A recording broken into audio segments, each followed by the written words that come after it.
In the year 1543, as Martin Luther's Protestant Reformation tore through the very foundations of European Christianity, a dying man in a remote corner of Poland held in his trembling hands a book that would shatter humanity's understanding of its place in the universe.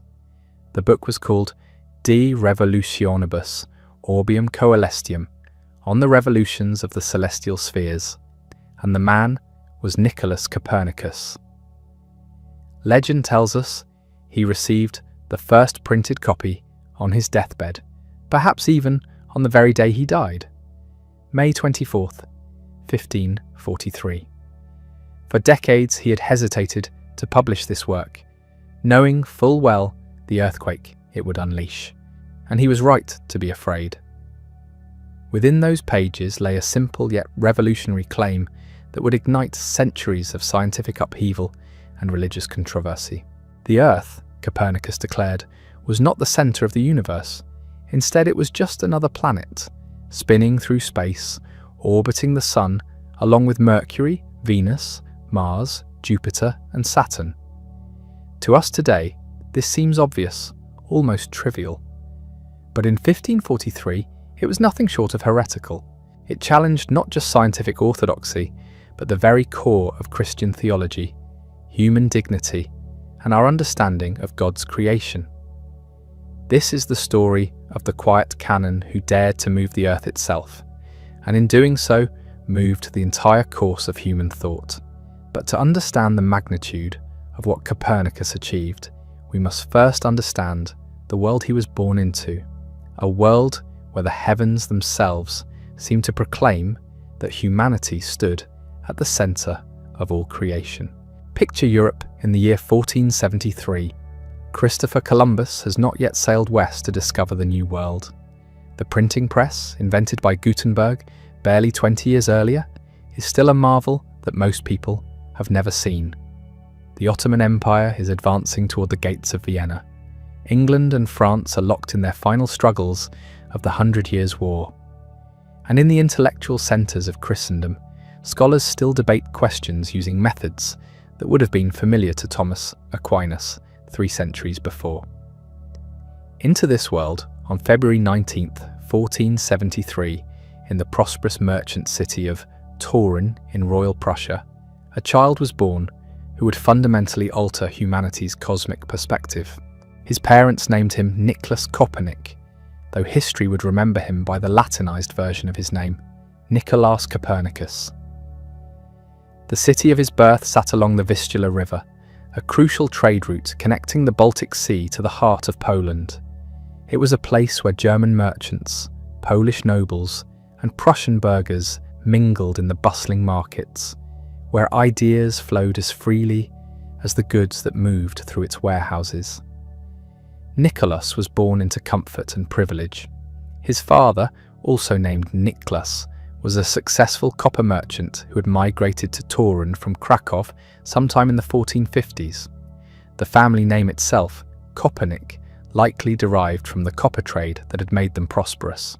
His mother, Barbara Watson-Rode, came from a prominent local family with connections to both merchant wealth and ecclesiastical power. This combination of commercial success and religious influence would prove crucial in shaping young Nicholas's future.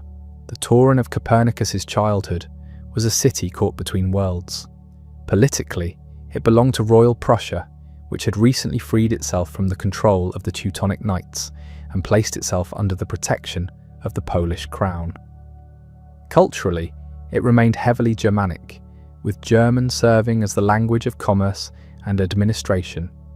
Religiously, it was solidly Catholic, though the winds of reform were already beginning to stir in the universities and monasteries of Northern Europe. Tragedy struck the Copernicus household when Nicholas was only 10 years old.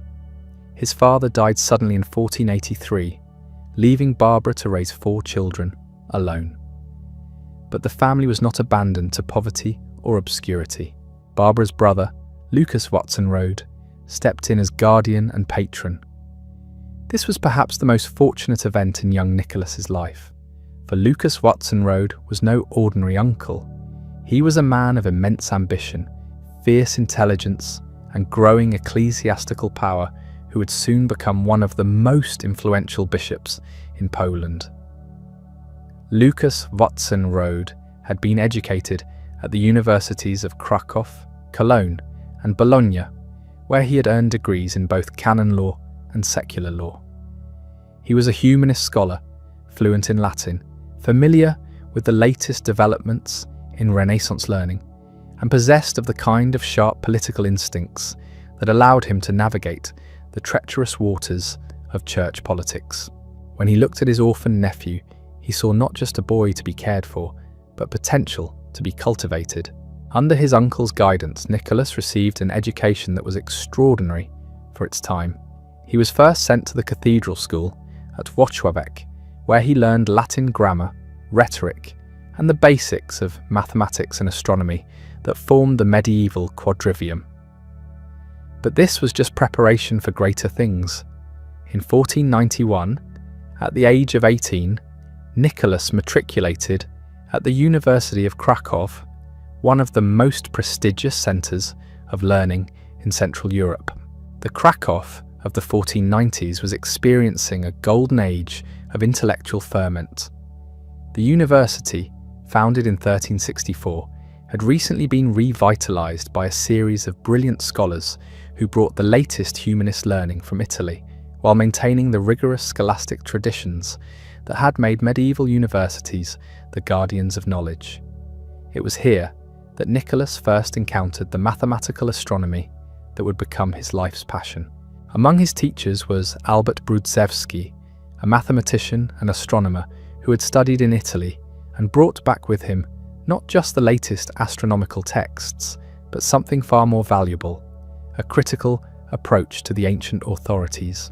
Brudzewski taught his students to question, to calculate, to test the predictions of Ptolemy's Almagest against their own observations. Under his guidance, Nicholas learned to use the astrolabe, the armillary sphere, and other instruments that medieval astronomers employed to track the movements of the planets. But perhaps more importantly, Krakow exposed Nicholas to the intellectual revolution that was sweeping through Renaissance Europe. The humanist movement, with its emphasis on returning to original sources and its confidence in human reason, was challenging the comfortable certainties of medieval scholasticism.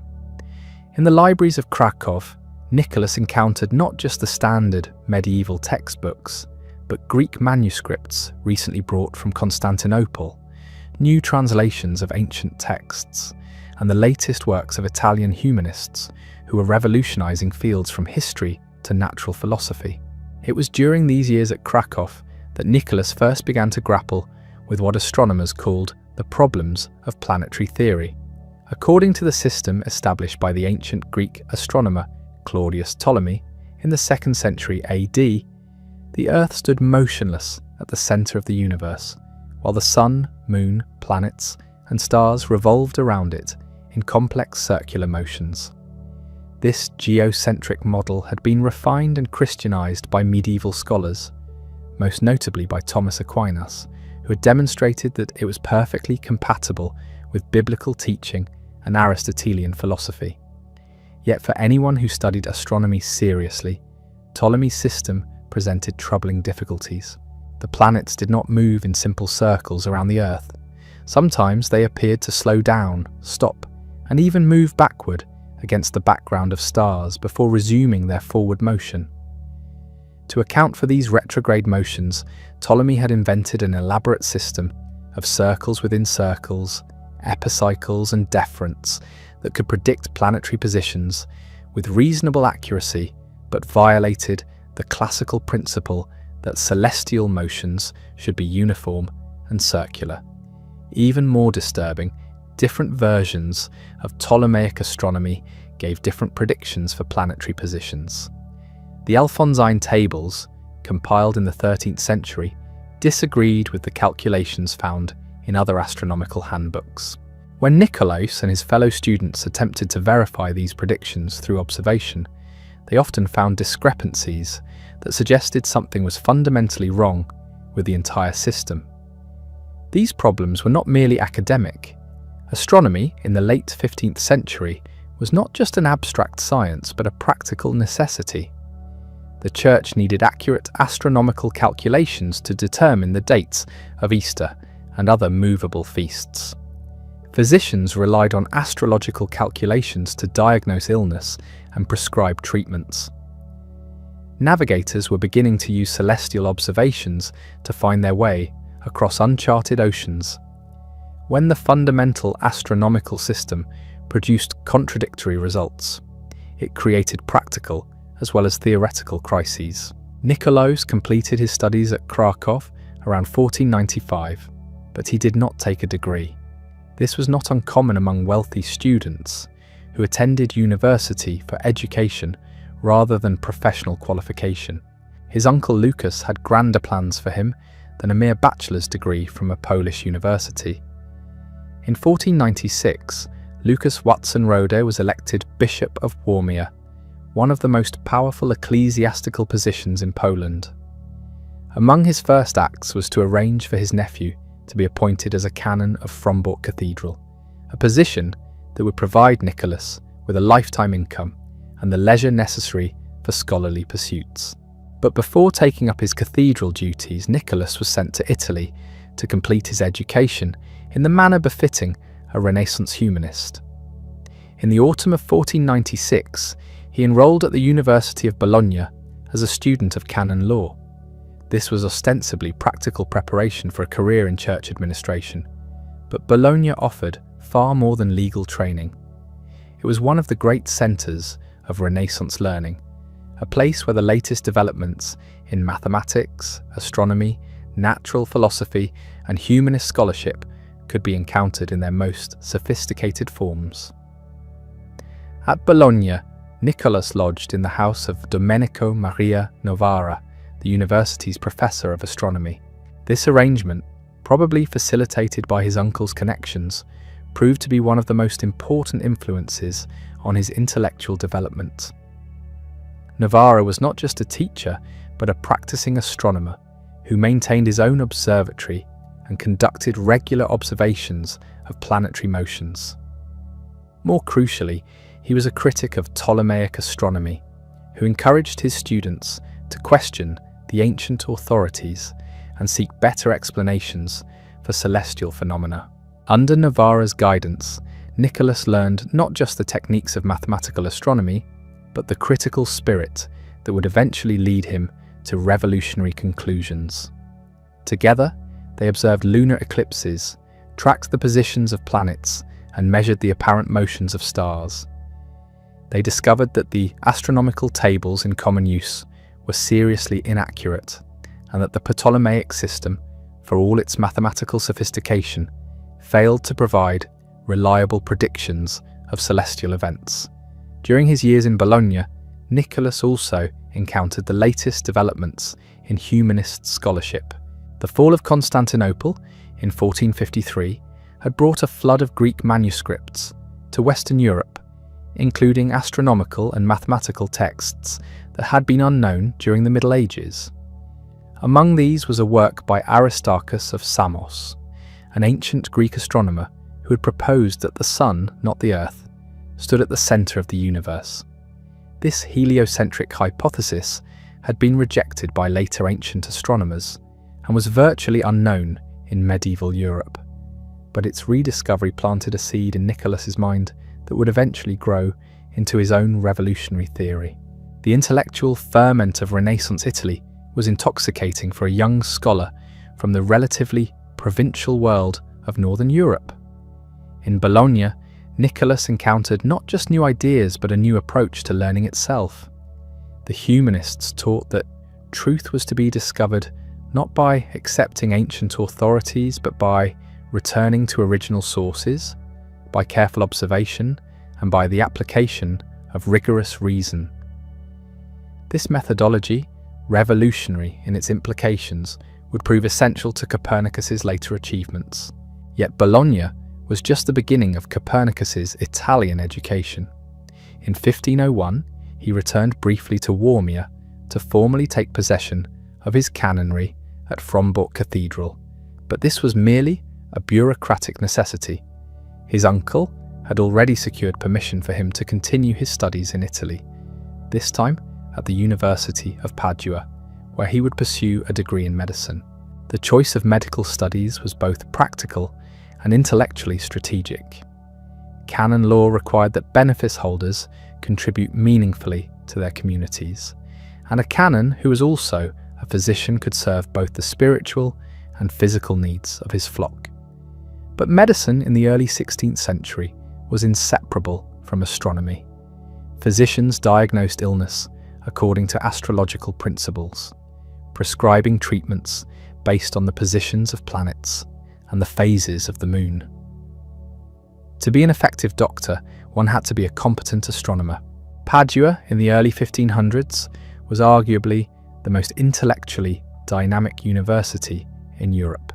Its medical faculty was renowned throughout Christendom, attracting students from across the continent who came to learn not just the practical arts of healing, but the latest developments in natural philosophy. The university's approach to medicine was revolutionary for its time, emphasizing direct observation and anatomical study over the mere memorization of ancient texts. Here, Copernicus encountered professors who dissected human cadavers in public demonstrations, challenging the anatomical theories of Galen that had dominated medical education for over a millennium. He witnessed the emergence of a new empirical approach to natural philosophy that would later influence his own astronomical work. If ancient authorities could be wrong about the structure of the human body, might they not also be wrong about the structure of the cosmos? During his time at Padua, Copernicus also deepened his study of Greek, gaining access to astronomical texts in their original language rather than through Latin translations that often distorted or omitted crucial details. He read Ptolemy's Almagest in Greek, discovering subtleties and ambiguities that had been lost in medieval Latin versions. More importantly, he encountered the works of other ancient astronomers whose ideas had been suppressed or ignored by later authorities. It was probably during these Italian years that Copernicus first began to formulate his revolutionary hypothesis. The problems with Ptolemaic astronomy that he had first encountered at Krakow became increasingly urgent as he gained greater technical expertise. The system was not just inaccurate, but internally inconsistent, requiring different models for different planets that could not be unified into a coherent cosmological framework. The breakthrough, when it came, was both mathematical and aesthetic. Copernicus realized that if the Sun were placed at the center of the planetary system, many of the complexities of Ptolemaic astronomy would disappear. The retrograde motions of the planets, which required elaborate epicycles in the geocentric system, became simple consequences of the Earth's orbital motion in a heliocentric model. The relative distances of the planets from the Sun could be calculated directly from their observed periods of revolution, creating a harmonious mathematical structure that the Ptolemaic system had never achieved. But this insight came with a terrible price. A heliocentric cosmos violated not just astronomical tradition, but fundamental principles of Aristotelian physics and Christian theology.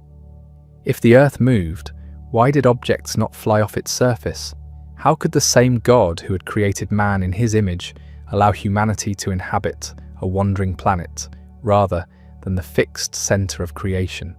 These questions would haunt Copernicus for the rest of his life. In 1503, he completed his medical studies and received a doctorate in canon law from the University of Ferrara, though he had actually done his coursework at Padua. This was a common practice among wealthy students who could afford to shop for degrees from the most prestigious institutions.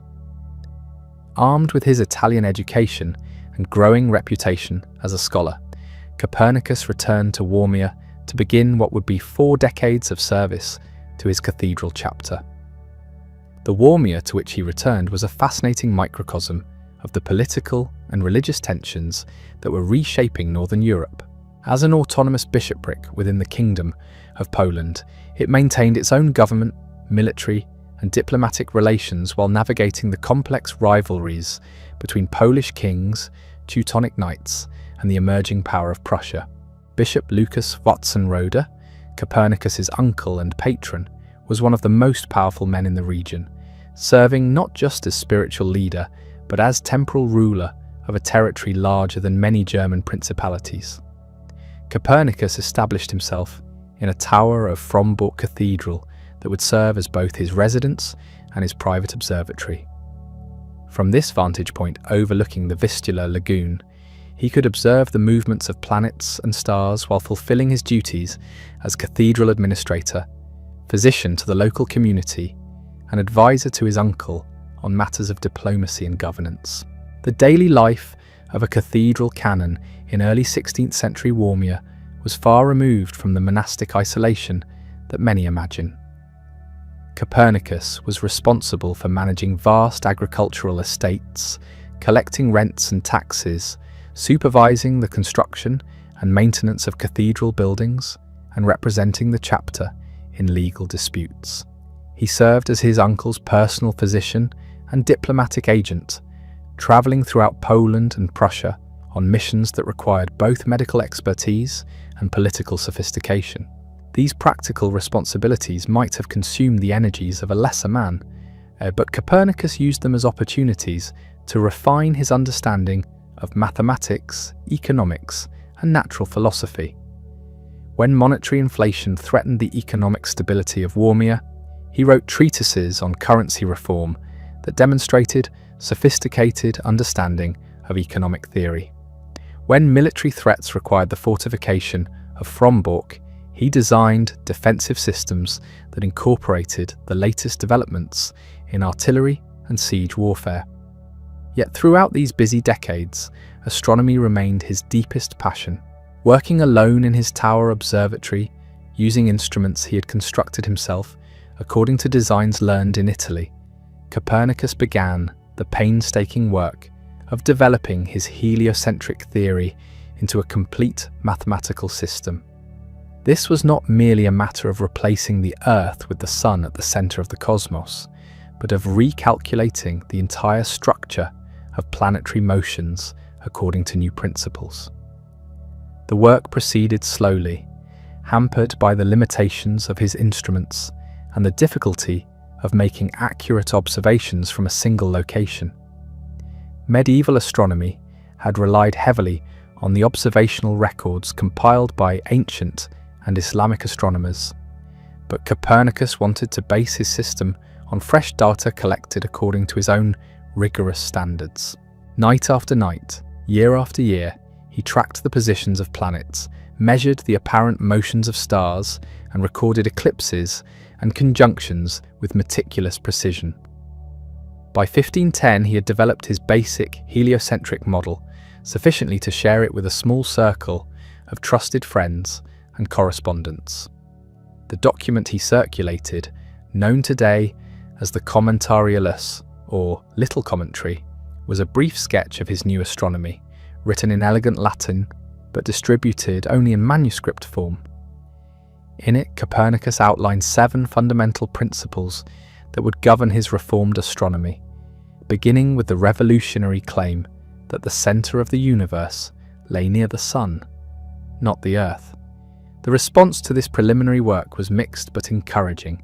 Progressive astronomers like Johannes Werner in Nuremberg and Georg Joachim Rheticus in Wittenberg recognized the mathematical elegance of the heliocentric model and urged Copernicus to develop it into a complete treatise.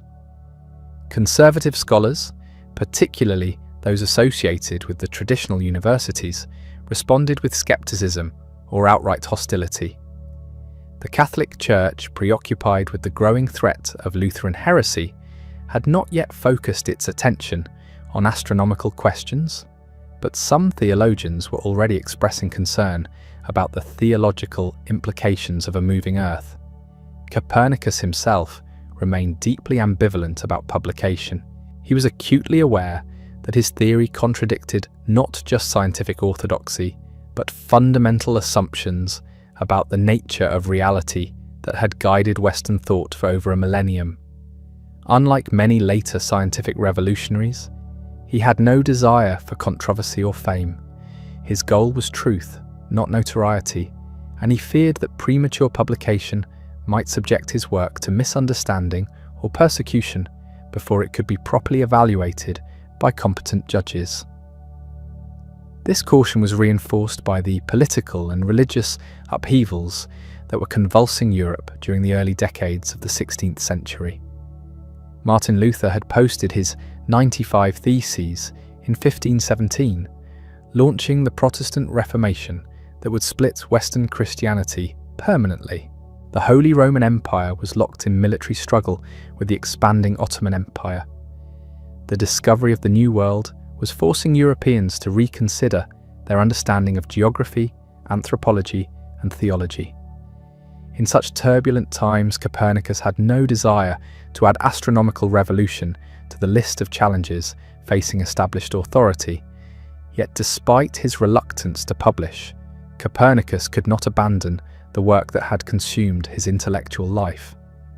Throughout the 1520s and 1530s, he continued to refine his mathematical models, seeking ever greater precision in his calculations and wrestling with the philosophical implications of his discoveries.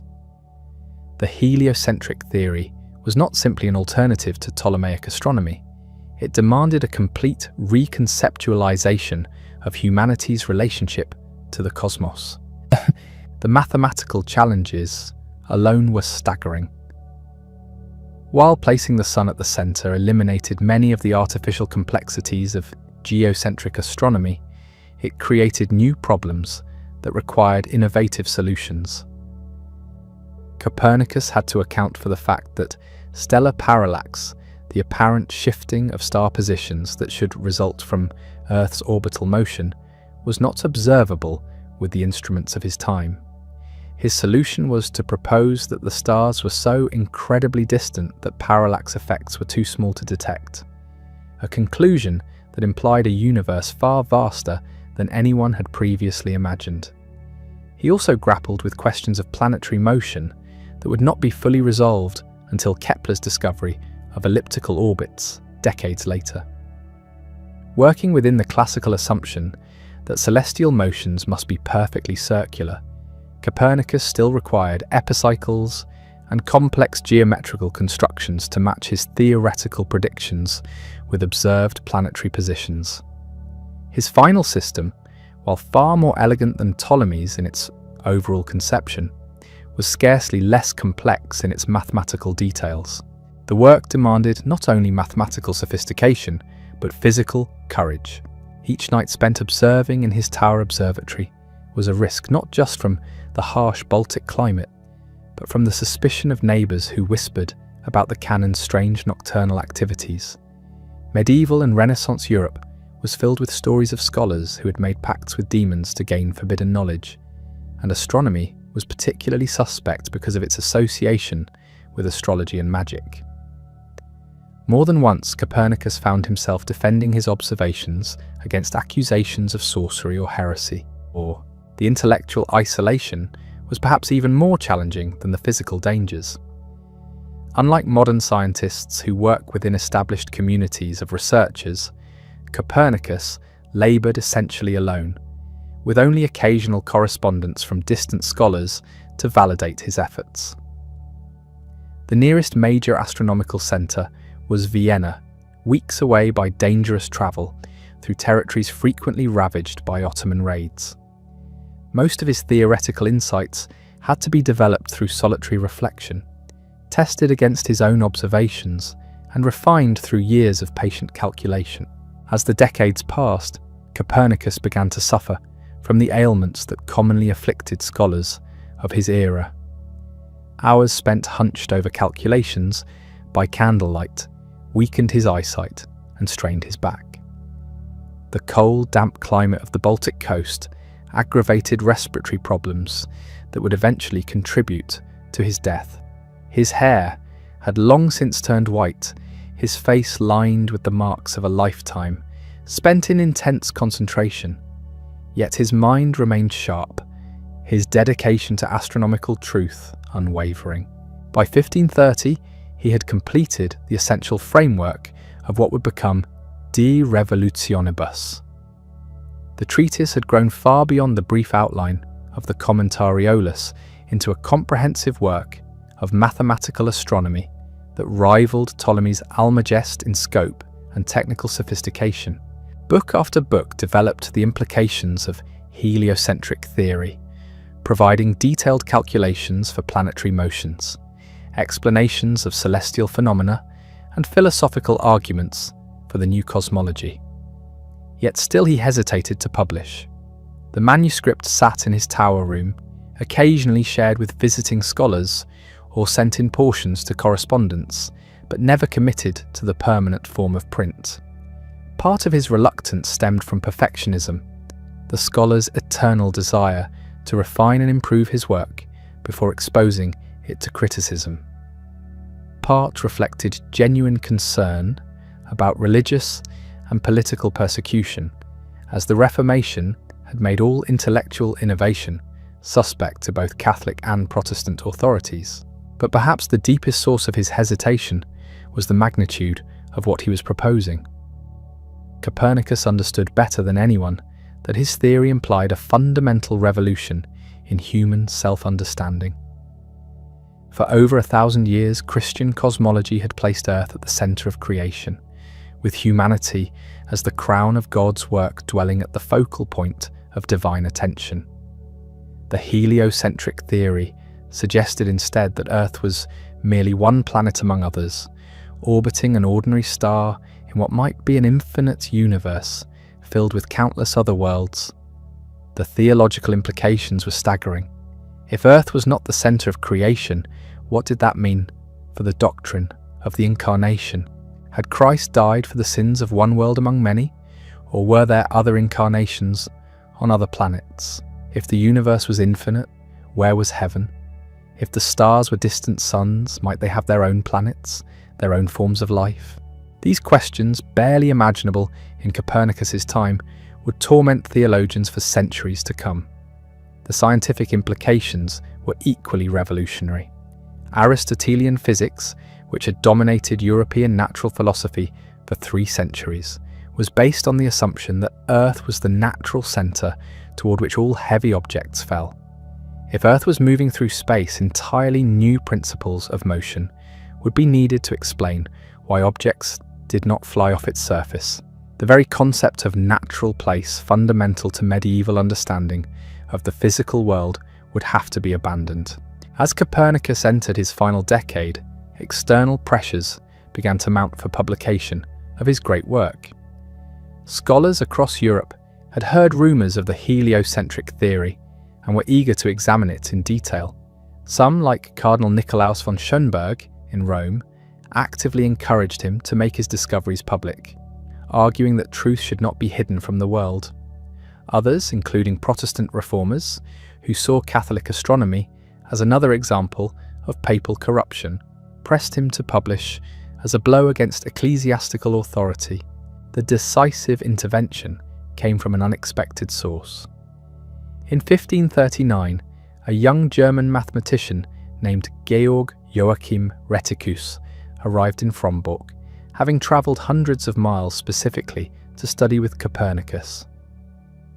Rheticus was a professor at the University of Wittenberg, the intellectual heart of Lutheran Germany, but his passion for astronomy transcended religious divisions.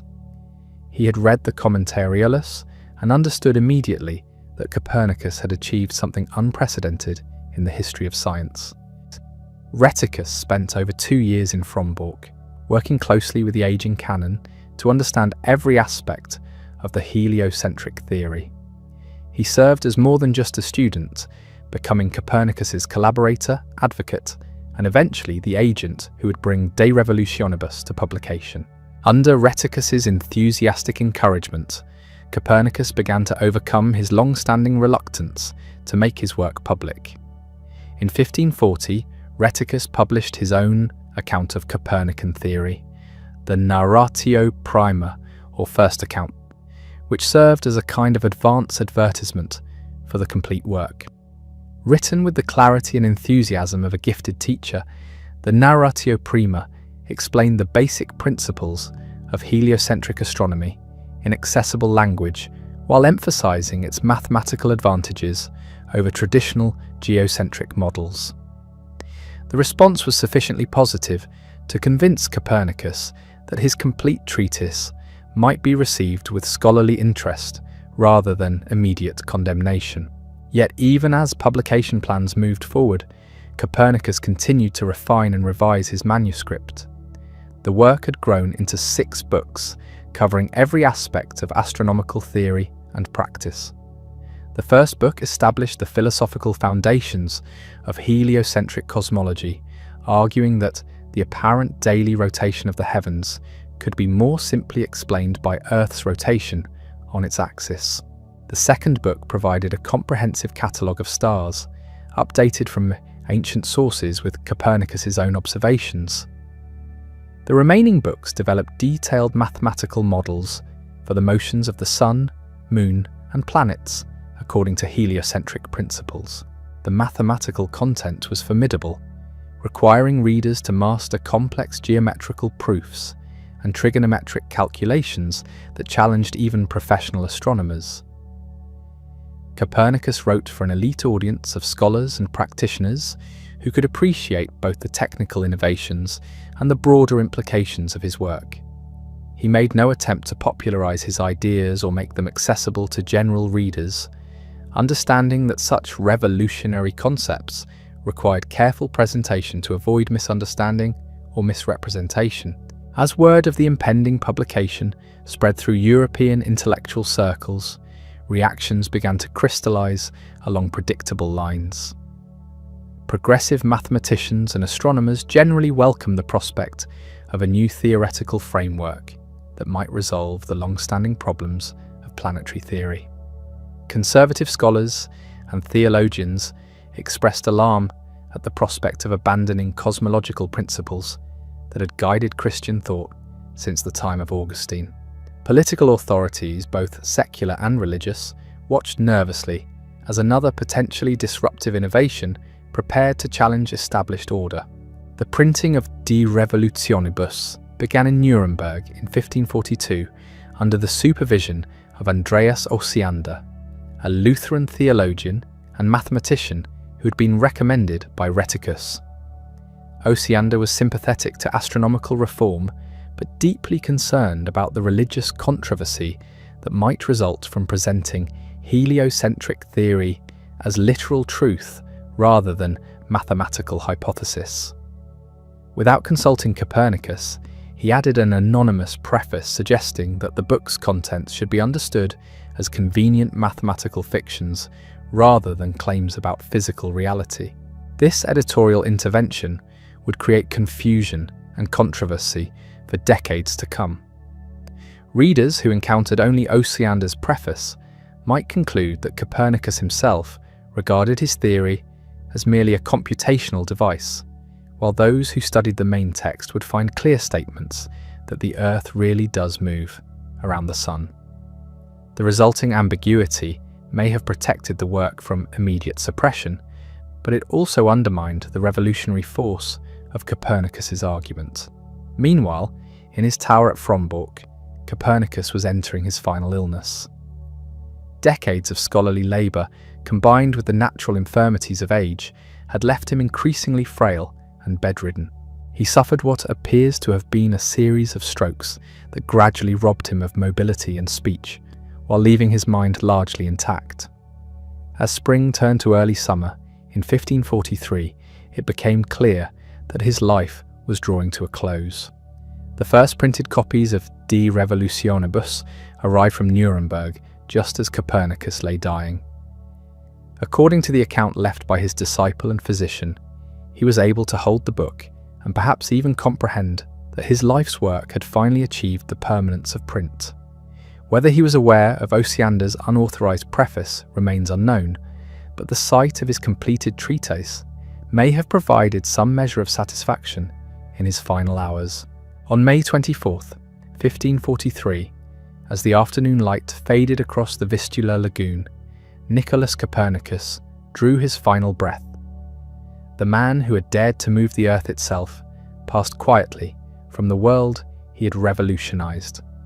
Perhaps never fully grasping the cosmic upheaval his ideas would unleash upon future generations. His death marked not an ending, but a beginning. The real story of the Copernican revolution was just starting to unfold. In the immediate aftermath of his passing, De Revolutionibus entered the world like a stone cast into still water, creating ripples that would spread far beyond the confines of astronomical circles. The initial reaction was muted, almost anticlimactic. The book was expensive, technically demanding, and accessible only to the most learned scholars of the age. Many who encountered it were put off by Osiander's anonymous preface, which suggested that the heliocentric theory should be understood as mathematical convenience rather than physical truth. Others were simply unprepared for the intellectual leap required to abandon 15 centuries of geocentric thinking. Yet among those equipped to understand its implications, De Revolutionibus began to work its quiet magic. Professional astronomers discovered that Copernican calculations, while not dramatically more accurate than improved Ptolemaic models, offered a conceptual elegance that was deeply appealing. The heliocentric framework eliminated many of the arbitrary features that had plagued geocentric astronomy, replacing them with a harmonious system where planetary distances and periods were naturally related. For the first time since antiquity, astronomers could claim to understand not just how the planets moved, but why they moved as they did. The theological response was more complex than popular accounts often suggest. The Catholic Church, embroiled in its struggle against Protestant reformers, initially paid little attention to astronomical questions. Many prominent churchmen, including Cardinal Schönberg, who had encouraged Copernicus to publish, saw no immediate conflict between heliocentric astronomy and Christian doctrine. The Bible, they argued, spoke in the language of common experience, describing sunrise and sunset as they appear to human observers rather than asserting literal cosmological truths. This accommodating attitude would persist for several decades before hardening into active opposition. Protestant reactions were generally more hostile from the beginning. Martin Luther himself reportedly dismissed Copernicus as a fool who wished to reverse the entire science of astronomy, contradicting the clear testimony of Scripture that Joshua commanded the sun, not the earth, to stand still. Other Protestant leaders echoed these concerns, arguing that acceptance of heliocentric theory represented dangerous pride, an attempt to elevate human reason above divine revelation. This theological opposition would prove more immediately threatening to Copernican astronomy than Catholic skepticism.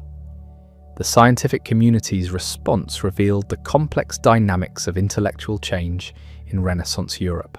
Established professors at traditional universities often reacted with professional conservatism, reluctant to abandon teaching methods and curricula they had spent decades perfecting. Younger scholars, particularly those influenced by humanist ideals of returning to ancient sources and questioning medieval authorities, proved more receptive to astronomical innovation. The result was a generational divide that would persist throughout the 16th century.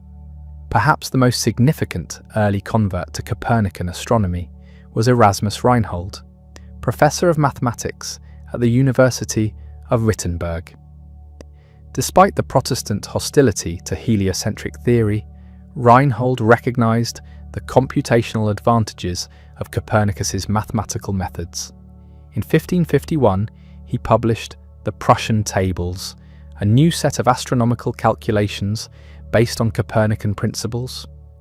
These tables, more accurate than any previous computational aids, gradually won converts to heliocentric methods, even among astronomers who remained skeptical of heliocentric cosmology. The practical success of Copernican calculations began to undermine theoretical objections to the moving Earth.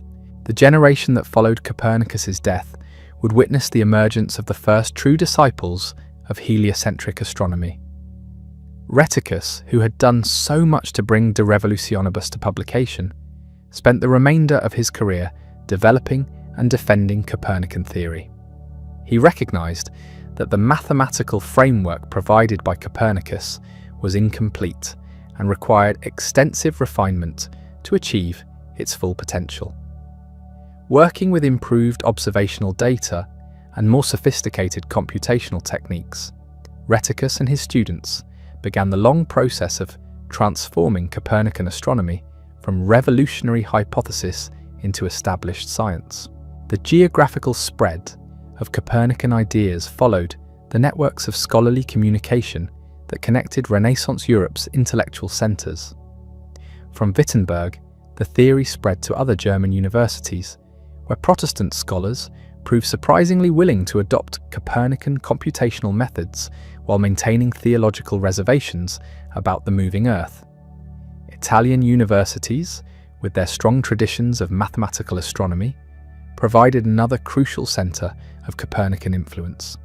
The University of Bologna, where Copernicus had studied with Navarra, became particularly important in training the next generation of heliocentric astronomers. England proved remarkably receptive to Copernican ideas, despite its relative isolation from continental scholarly networks.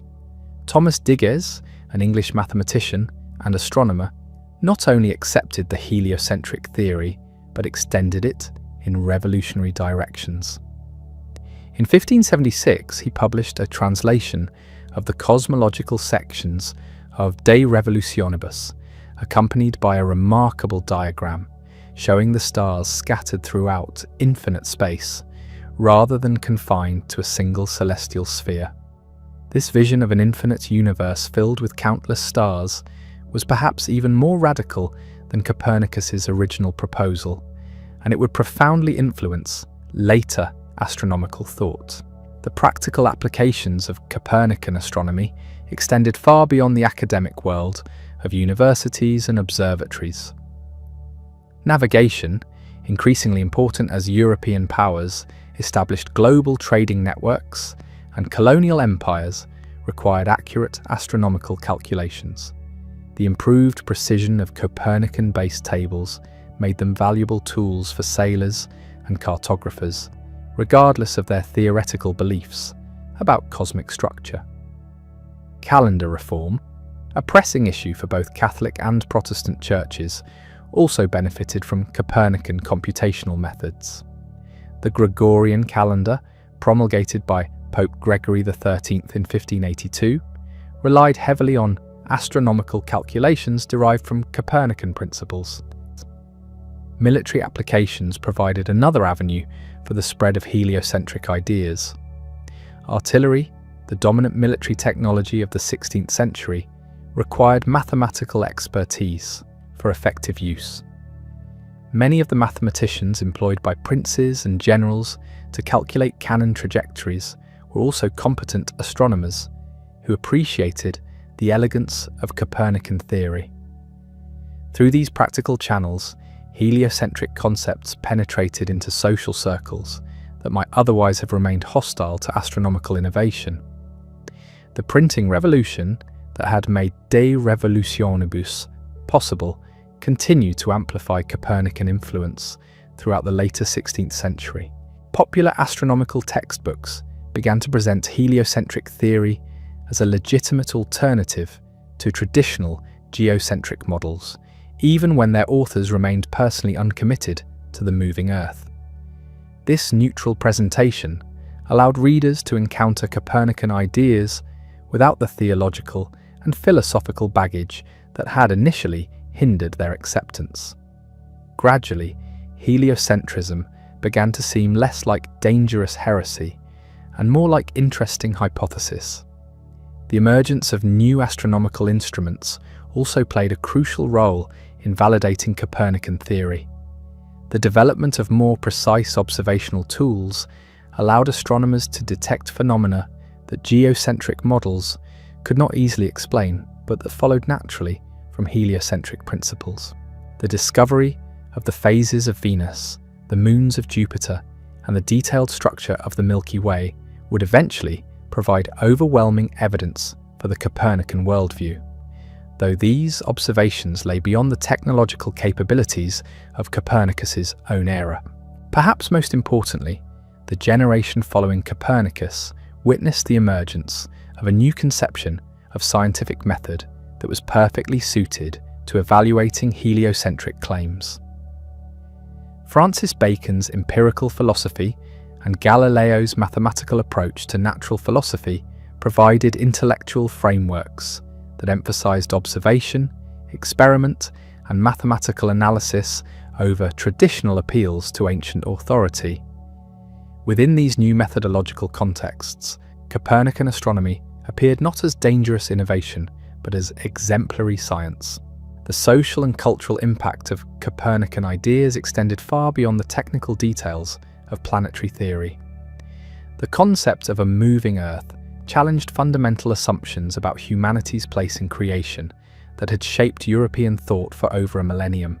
If Earth was merely one planet among others, what did this imply about human uniqueness and divine providence? If the universe was vastly larger than previously imagined, how could traditional concepts of heaven and hell be maintained? These questions, barely articulated in Copernicus's own time, would become central concerns for philosophers, theologians, and poets in the centuries that followed. The literary response to Copernican astronomy revealed the profound cultural anxieties generated by the new cosmology. John Donne's famous lament that "the new philosophy calls all in doubt" captured the sense of intellectual vertigo experienced by educated Europeans as traditional certainties crumbled around them. Yet the same period also produced works like Edmund Spenser's Faerie Queene and William Shakespeare's plays that incorporated Copernican imagery and themes, suggesting that the new astronomy could be a source of creative inspiration as well as philosophical confusion. The political implications of heliocentric theory proved equally complex and far-reaching. Absolute monarchs who claimed to rule by divine right found the Copernican cosmos uncomfortably democratic in its implications. If Earth was not the fixed center of creation, but a wandering planet subject to the same laws as other celestial bodies, what did this suggest about the stability of earthly hierarchies? Revolutionary movements in later centuries would explicitly invoke Copernican imagery to justify political change, arguing that just as astronomy had overthrown false authorities, so political reform must sweep away obsolete institutions. The economic consequences of the Copernican revolution were perhaps less obvious, but ultimately no less significant. The improved navigation techniques made possible by heliocentric astronomy facilitated the global expansion of European commerce and colonization. The scientific method pioneered by Copernican astronomers would eventually generate the technological innovations that powered the Industrial Revolution. The educational reforms required to teach the new astronomy helped create the literate, numerate populations necessary for modern economic development. By 1600, barely 6 decades after Copernicus's death, the intellectual landscape of Europe had been fundamentally transformed. What had begun as the private speculation of an obscure Polish canon had become the foundation for a new understanding of nature, humanity, and God. The heliocentric theory was no longer the eccentric hypothesis of a single individual, but the working assumption of the most advanced thinkers of the age. The revolution that Copernicus had feared to unleash was now unstoppable. Yet the full implications of the Copernican breakthrough remained to be discovered. The 17th century would witness even more dramatic developments as Kepler refined planetary theory, Galileo revealed new celestial phenomena through his telescope, and Newton provided the mathematical framework that would govern astronomical thinking for the next 3 centuries. Each of these later achievements built upon the foundation that Copernicus had established, confirming his insight that the key to understanding the cosmos lay in recognizing Earth's motion through space. The man himself had become a legend, his name synonymous with revolutionary change in any field of human endeavour. To speak of a Copernican revolution in politics, religion, philosophy, or science was to invoke the memory of the quiet scholar who had dared to challenge the most fundamental assumptions of his age. The tower room in Frombork, where he had laboured in solitude, became a shrine to the power of individual genius to transform human understanding. But perhaps the most fitting memorial to Nicolaus Copernicus was not any physical monument, but the continuing vitality of the scientific tradition he had helped to establish. The methods of careful observation, mathematical analysis, and theoretical speculation that he had pioneered would generate discovery after discovery in the centuries that followed. From the detection of stellar parallax that finally proved Earth's motion to the recent discovery of thousands of planets orbiting other stars, each new astronomical breakthrough validated the essential insight that had driven the Frombork canon to his revolutionary conclusions. The universe revealed by modern astronomy bears little resemblance to the cosmos that Copernicus imagined. We now know that the Sun itself is merely one star among hundreds of billions in a galaxy that is itself one among countless others scattered throughout space and time on scales that dwarf even the expanded cosmos of the 16th century. Yet the fundamental principle that Copernicus established, that Earth holds no privileged position in the cosmic scheme, remains the cornerstone of all serious astronomical thinking. In this sense, the Copernican revolution continues to unfold in our own time, as each new discovery reinforces the lesson that human beings inhabit an ordinary world orbiting an ordinary star in an ordinary galaxy. The humility that Copernicus taught us about our cosmic significance has proven to be not a source of despair, but of liberation, freeing us from parochial assumptions and opening our minds to the genuine wonders of the universe we actually inhabit.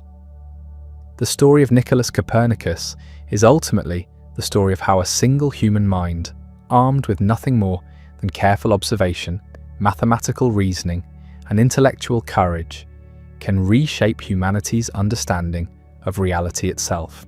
In an age when we face challenges that require similar combinations of scientific insight and moral determination, the example of the Polish canon who moved the earth remains as relevant and inspiring as ever. The legacy of Copernicus was destined to unfold in ways that even his revolutionary mind could never have imagined. As the 16th century drew to a close, a new generation of astronomers emerged who would take his heliocentric foundation and build upon its structures of knowledge that would dwarf even his boldest speculations. These men possessed something that Copernicus had lacked: instruments of unprecedented precision that could peer deeper into the heavens than any human eye had ever seen before.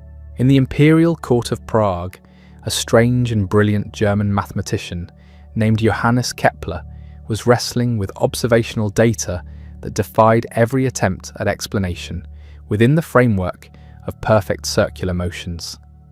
Kepler had inherited from his mentor Tycho Brahe the most accurate planetary observations ever recorded, measurements so precise that they revealed tiny discrepancies between theory and reality that previous astronomers had been forced to ignore. Working with an almost mystical faith in the mathematical harmony of creation, Kepler would eventually abandon the ancient obsessions with circular perfection and discover that planets moved in elliptical orbits around the Sun. This breakthrough represented something far more radical than even Copernicus had dared to propose. Not only was the Earth displaced from the centre of the universe, but the very notion of uniform circular motion, which had governed astronomical thinking since the time of Aristotle, was revealed to be a beautiful illusion.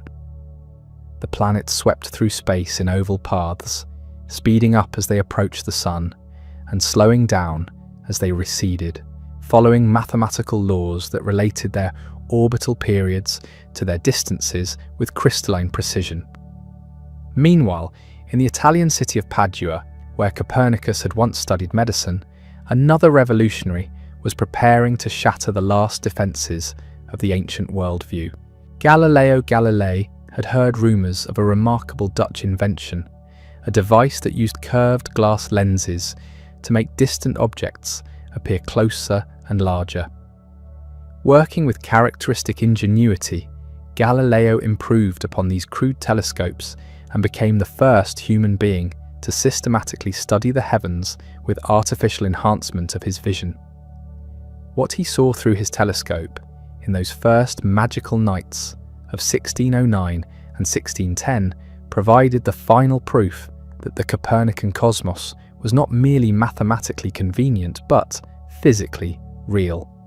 The moon, which poets had celebrated for its perfect smoothness, revealed itself to be a rugged world of mountains and craters, scarred by impacts and geological processes that made it startlingly similar to Earth. The Milky Way, that mysterious band of light that had puzzled observers since antiquity, dissolved under telescopic scrutiny into countless individual stars, suggesting a universe far vaster and more populous than anyone had previously dared to imagine. But it was Galileo's discovery of 4 moons orbiting Jupiter that delivered the most devastating blow to geocentric astronomy. Here was undeniable proof that not everything in the heavens revolved around the Earth. These Medicean stars, as Galileo diplomatically named them in honour of his Florentine patrons, provided a perfect miniature model of the Copernican solar system, complete with satellites that faithfully followed their primary as it wandered among the constellations. Even more dramatically, Galileo's telescope revealed that Venus went through phases like the moon, changing from a thin crescent to a full disk and back again as it orbited the Sun. This phenomenon, invisible to naked eye observers but predicted by Copernican theory, could not be explained by any geocentric model. The phases of Venus provided smoking gun evidence that at least one planet definitely orbited the Sun, making it impossible to maintain that all celestial motions were centered on the Earth. The reaction to these telescopic discoveries was swift and polarized. Progressive astronomers and mathematicians embraced the new observations as final confirmation of truths that Copernicus had glimpsed through pure mathematical reasoning. Conservative scholars and theologians, however, saw in Galileo's telescope not an instrument of enlightenment, but a device of deception that created artificial images designed to support dangerous heresies. The Catholic Church, which had initially tolerated Copernican astronomy as mathematical hypothesis, now faced a crisis that demanded decisive action. The telescopic discoveries made it impossible to treat heliocentrism as mere computational convenience. Either the Earth really moved around the Sun, or the most advanced observational instruments of the age were systematically deceiving their users. There was no middle ground between these alternatives. The trial of Galileo in 1633 marked the moment when the Copernican revolution collided head-on with institutional religious authority. The Inquisition forced the aging scientist to recant his support for the motion of the Earth, placing him under house arrest for the remainder of his life, and adding De Revolutionibus to the index of forbidden books. Yet this apparent victory for geocentric orthodoxy proved pyrrhic in the extreme. The very drama of the confrontation focused international attention on astronomical questions and convinced educated Europeans that the Church was attempting to suppress obvious truths. The scientific revolution that Copernicus had initiated was now unstoppable. In Protestant countries where papal authority carried no weight, astronomers and natural philosophers embraced heliocentric principles with increasing confidence. Even in Catholic territories, educated elites often distinguished between public conformity to religious doctrine and private acceptance of scientific evidence.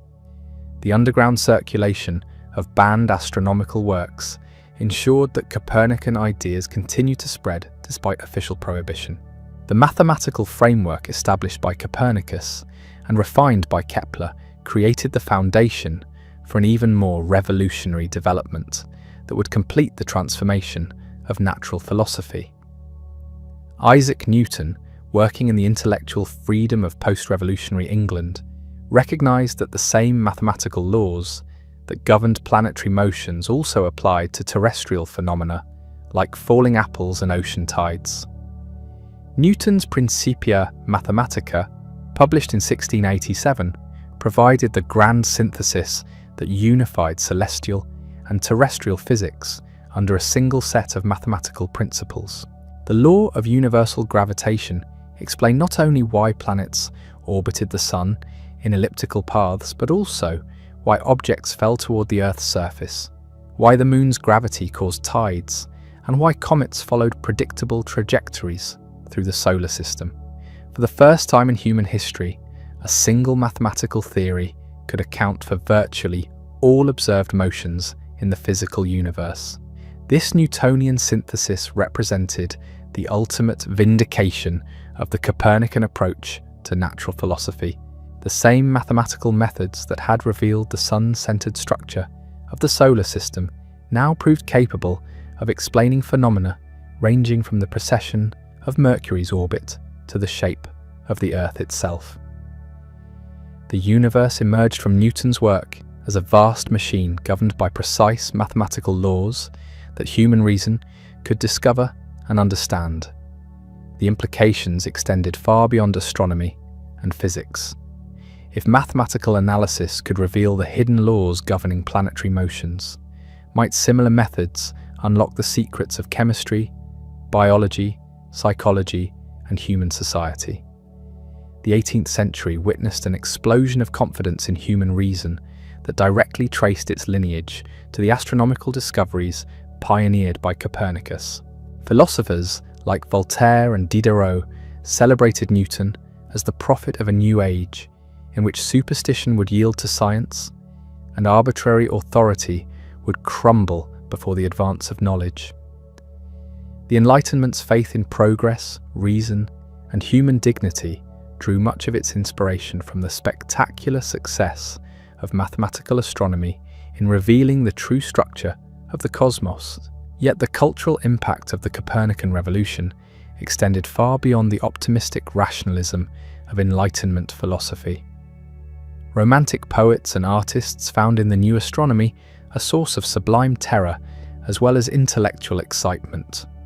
The infinite spaces that had frightened Pascal continued to haunt the European imagination, generating both cosmic poetry and existential anxiety about humanity's significance in an apparently indifferent universe. The religious response to Copernican astronomy evolved in complex and sometimes surprising directions. While some theologians continued to defend geocentric literalism, others found in the new cosmology evidence of divine wisdom and power that exceeded all previous imagination.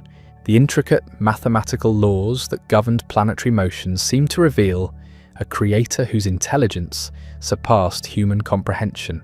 Natural theology, which sought to demonstrate God's existence through the study of nature, found rich material in the elegant mathematical structures discovered by astronomers. The practical consequences of the Copernican revolution proved equally far-reaching. Improved understanding of celestial mechanics enabled more accurate navigation, facilitating the global expansion of European commerce and colonization.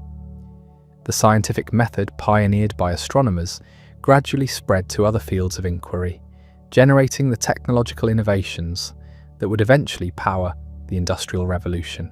Educational institutions throughout Europe were forced to revise their curricula to accommodate the new astronomy.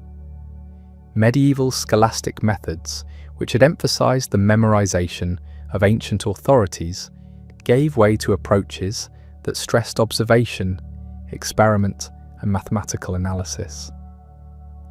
The university system itself was transformed as natural philosophy emerged as an independent discipline with its own methods and standards of evidence.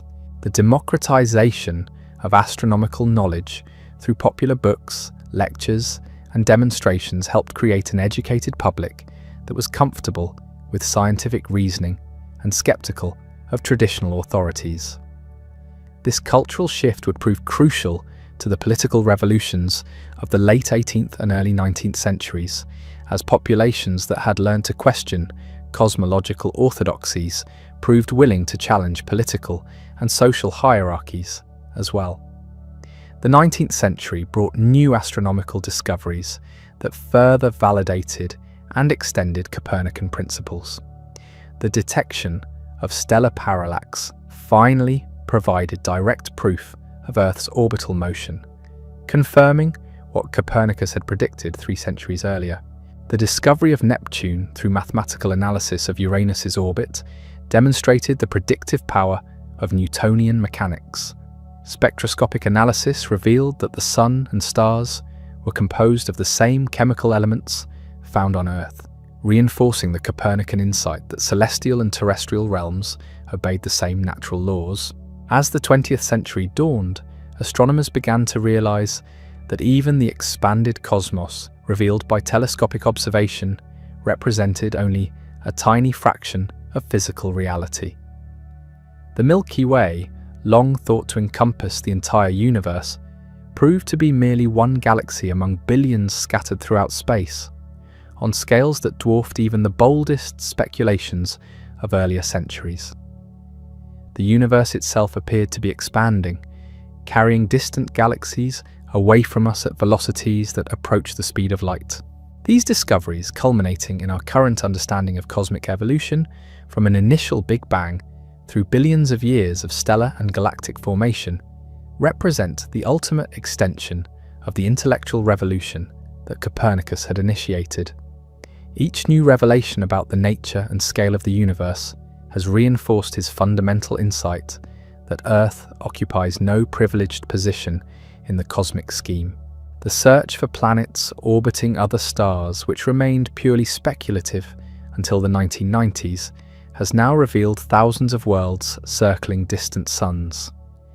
Many of these exoplanets appear to be Earth-like worlds that might harbour conditions suitable for life.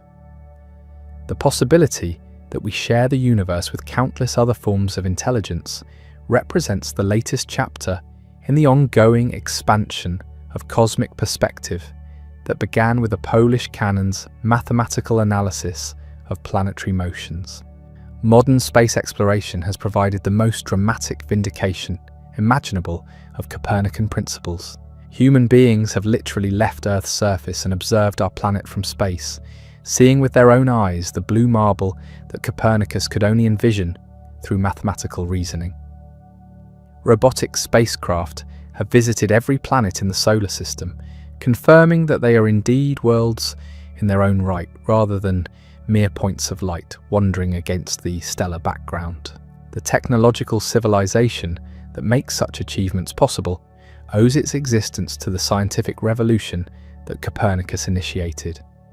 The same mathematical methods that revealed the structure of the solar system now govern everything from computer design to genetic engineering. The intellectual courage required to challenge fundamental assumptions about reality remains as relevant in the 21st century as it was in the 16th. Yet perhaps the most profound legacy of Nicholas Copernicus lies not in any specific scientific discovery, but in the example he provided of how individual human beings can transform our understanding of reality through careful observation, rigorous reasoning, and moral courage. In an age when we face global challenges that require similar combinations of scientific insight and ethical determination, the memory of the quiet scholar who dared to move the earth continues to inspire those who seek truth despite the risks of challenging conventional wisdom. The tower room in Frombork, where Copernicus conducted his observations, has long since crumbled, but the intellectual edifice he constructed there remains more solid than any physical monument. Every time a student learns that Earth orbits the Sun, every time a spacecraft navigates by the laws of celestial mechanics, every time a scientist questions established authority in the name of empirical truth, the spirit of the Polish astronomer lives on. The revolution he began with such trepidation has become the foundation of modern civilization, proving that ideas born in solitude can indeed change the world. The earth still moves, as Galileo is said to have muttered after his forced recantation, and with it moves all of human knowledge toward destinations that Copernicus could never have imagined, but would surely have celebrated. In the end, the complete life of Nicholas Copernicus can be measured not in the 70 years he spent on Earth, but in the 5 centuries his ideas have shaped human thought. The shy canon who feared to publish his discoveries during his lifetime achieved an immortality that no earthly fame could have provided, becoming forever identified with humanity's greatest intellectual adventure, the quest to understand our true place in the cosmic order. The posthumous journey of De Revolutionibus through the corridors of power and learning revealed the complex machinery by which revolutionary ideas either triumph or perish in the crucible of human institutions. Within the Vatican itself, a quiet drama was unfolding that would determine whether Copernican astronomy lived or died in the Catholic world. Pope Paul III, to whom Copernicus had dedicated his great work, was no enemy of learning. A Renaissance humanist who had surrounded himself with scholars and artists, he represented the tradition of papal patronage that had nurtured intellectual innovation throughout the 15th and early 16th centuries. The initial Vatican response to De Revolutionibus was measured, almost cautious. Church officials recognized the mathematical sophistication of the work, while remaining uncertain about its theological implications. Cardinal Giovanni Maria Ciocchi del Monte, who would later become Pope Julius III, convened informal discussions among Vatican astronomers and theologians to assess the new theory. These learned men found themselves grappling with questions that had no precedent in Christian scholarship. If the Earth truly moved around the Sun, how should one interpret biblical passages that seem to assume geocentric cosmology? Was it possible to maintain the truth of Scripture while accepting the mathematical demonstrations of Copernican astronomy? The answers that emerged from these early Vatican deliberations reflected the intellectual sophistication of Renaissance Catholicism.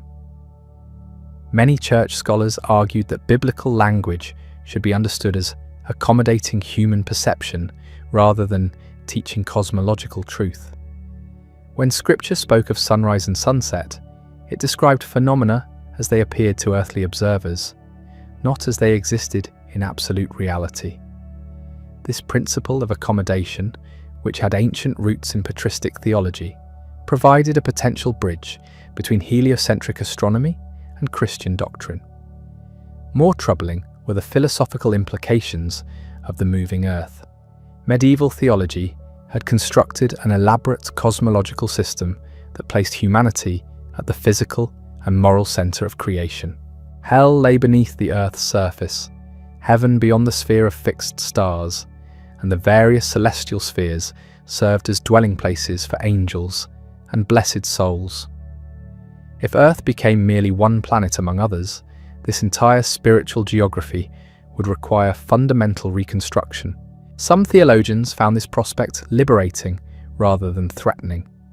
Father Christopher Clavius, the brilliant Jesuit mathematician who would later help design the Gregorian calendar, argued that a larger universe actually magnified rather than diminished divine glory.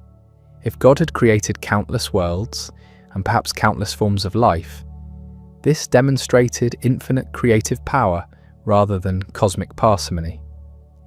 The heliocentric theory, properly understood, revealed divine majesty on a scale that previous generations had never imagined. The Protestant response to Copernican astronomy followed different patterns that reflected the theological priorities of the Reformation. Luther and Calvin, focused on returning Christianity to its biblical foundations, were deeply suspicious of any innovation that seemed to contradict scriptural authority. The Catholic Church might accommodate human reason to divine revelation, but Protestant reformers insisted on the absolute primacy of Scripture in all matters touching on truth. This biblical literalism created immediate problems for Protestant reception of heliocentric theory.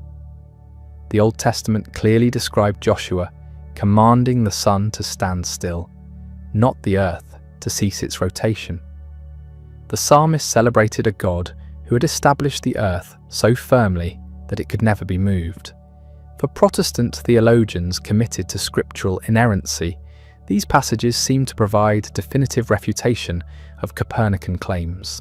Yet Protestant universities, particularly in Germany, proved remarkably receptive to Copernican computational methods, even when their faculties rejected heliocentric cosmology. The University of Wittenberg, despite being the intellectual heart of Lutheranism, became a major centre for astronomical education based on Copernican principles. This paradox reflected the practical orientation of Protestant education, which valued useful knowledge even when it conflicted with theological orthodoxy. The key figure in this development was Philip Melanchthon, Luther's closest collaborator and the architect of Protestant educational reform. Melanchthon recognized that Copernican astronomy, whatever its cosmological implications, provided superior tools for astronomical calculation. The Prussian tables compiled by Erasmus Reinhold represented a significant advance in computational accuracy that could benefit both secular and religious applications. Melanchthon's solution was to embrace Copernican methods while rejecting Copernican cosmology. Students at Wittenberg learned to calculate planetary positions using heliocentric models while maintaining belief in the Earth's immobility. This compartmentalization of mathematical technique and physical theory allowed Protestant astronomers to benefit from Copernican innovations without challenging biblical authority. The spread of this pragmatic approach throughout Protestant Europe created a generation of astronomers who were thoroughly familiar with heliocentric calculations, but remained officially uncommitted to heliocentric cosmology. When later discoveries provided overwhelming evidence for Earth's motion, these scholars were intellectually prepared to abandon geocentric theory despite their theological reservations.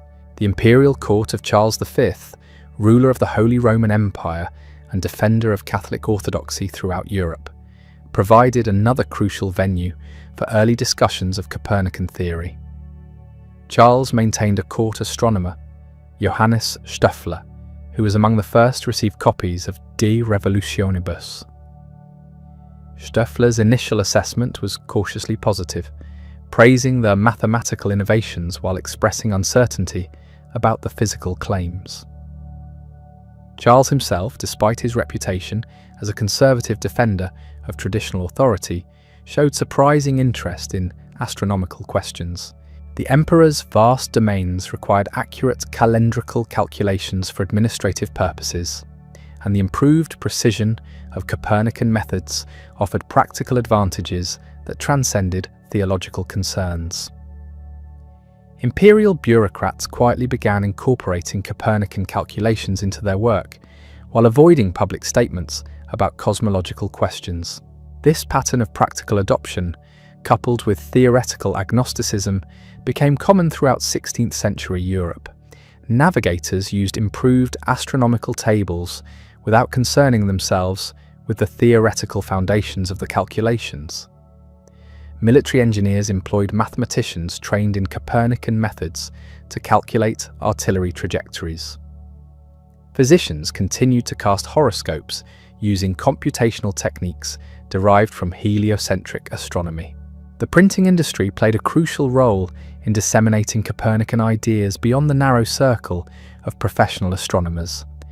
Publishers discovered that books on mathematical astronomy, despite their technical difficulty, found ready markets among educated elites seeking to understand the latest intellectual developments. Simplified presentations of heliocentric theory began appearing in the vernacular languages, making Copernican concepts accessible to readers who could not master the Latin mathematics of the original treatise. Popular astronomical textbooks of the later 16th century typically presented multiple cosmological systems as competing hypotheses rather than defending any single view as definitively true. This neutral approach allowed readers to encounter Copernican ideas without feeling compelled to accept or reject them immediately. The gradual familiarization of educated Europeans with heliocentric concepts prepared the ground for their eventual acceptance when telescopic discoveries provided compelling evidence. The university system underwent significant changes as Copernican astronomy gained influence among mathematical faculties. Traditional astronomical education had emphasized the memorization of ancient authorities and the mechanical application of computational rules. The Copernican approach required students to understand the geometric principles underlying planetary theory, fostering mathematical sophistication that extended far beyond astronomy. Students trained in Copernican methods developed analytical skills that proved valuable in many fields beyond celestial mechanics. The geometric reasoning required to understand planetary motions translated readily to problems in military engineering, architecture, cartography, and navigation. Universities that embraced the new astronomy found their graduates in high demand throughout European courts and commercial centres. The transformation of mathematical education also reflected broader cultural changes associated with Renaissance humanism. The medieval trivium of grammar, rhetoric, and logic gave way to curricula that emphasized mathematical analysis and empirical observation.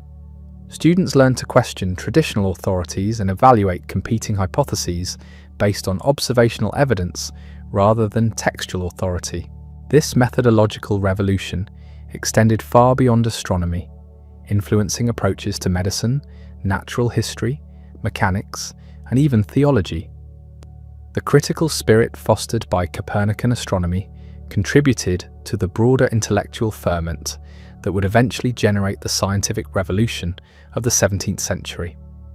Students who learned to question Ptolemaic astronomy found it easier to challenge other ancient authorities in medicine, physics, and natural philosophy. The economic implications of improved astronomical knowledge became increasingly apparent as European powers expanded their global reach. The Portuguese and Spanish empires, which depended on accurate navigation for their survival, quickly adopted whatever astronomical methods proved most reliable, regardless of their theoretical foundations. Christopher Columbus had navigated using medieval astronomical tables of notorious inaccuracy. By 1600, Spanish and Portuguese navigators routinely employed calculations based on Copernican principles. The commercial advantages of superior navigation techniques created powerful incentives for the adoption of heliocentric methods, even among nations whose official policies favoured geocentric orthodoxy. Merchants who could navigate more accurately gained competitive advantages that translated directly into profits. Insurance companies that could better predict the timing of voyages offered lower premiums to captains who employed the most advanced astronomical techniques. These economic pressures gradually undermined official resistance to Copernican astronomy throughout Catholic Europe. Church authorities might condemn heliocentric theory in principle, but they could not prevent the practical adoption of superior computational methods by commercial and military interests. The result was a gradual separation between theoretical cosmology and practical astronomy that persisted well into the 17th century. The artistic and literary response to Copernican astronomy revealed the profound cultural impact of the new cosmology on European consciousness. Painters began incorporating astronomical imagery that reflected heliocentric concepts, often in subtle ways that avoided direct confrontation with religious authorities. The cosmic landscapes of Peter Bruegel the Elder and Giuseppe Arcimboldo suggested infinite vistas that exceeded the bounded universe of medieval imagination. Literary works of the late 16th century increasingly employed astronomical metaphors that assumed familiarity with Copernican concepts. Edmund Spenser's Fairy Queen contained numerous references to cosmic imagery that would have been meaningless to readers unfamiliar with heliocentric theory.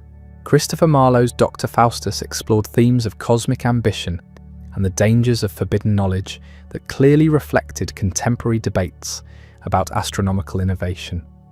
The emergence of a distinctly modern literary sensibility during this period was closely connected to the cosmological revolution initiated by Copernicus.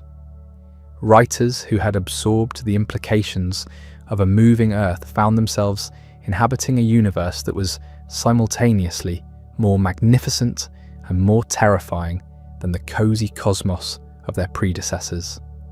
This cosmic anxiety would reach its full expression in the metaphysical poetry of John Donne and the cosmic dramas of William Shakespeare. Musical composition also reflected the influence of Copernican astronomy through the development of increasingly complex harmonic structures that mirrored the mathematical relationships discovered in planetary motions. Composers like Orlando di Lasso and Giovanni Palestrina created polyphonic works whose intricate mathematical proportions echoed the celestial harmonies described in astronomical treatises. The music of the spheres, which had been a poetic metaphor for medieval composers, became a literal inspiration for Renaissance musicians familiar with the mathematical astronomy of Copernicus and his successors. The technological innovations required for advanced astronomical observation also generated broader scientific developments that extended far beyond astronomy. The precision instruments needed to measure planetary positions demanded advances in metalworking, lens grinding, and mechanical engineering that found applications in many other fields.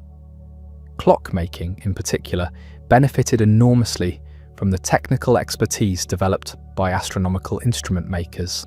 The social organization of scientific research began to change as astronomical problems became too complex for individual scholars working in isolation.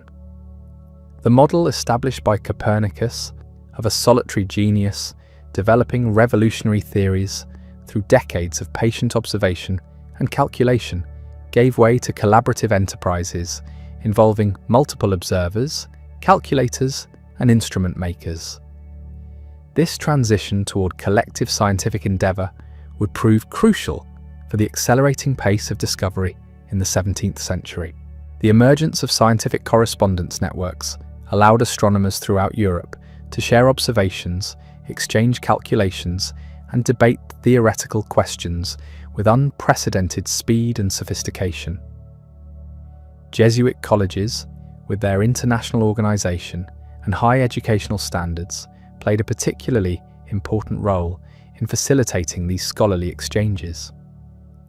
The Jesuits' willingness to engage with Copernican astronomy, despite their ultimate rejection of heliocentric cosmology, helped maintain intellectual dialogue between Catholic and Protestant astronomical communities.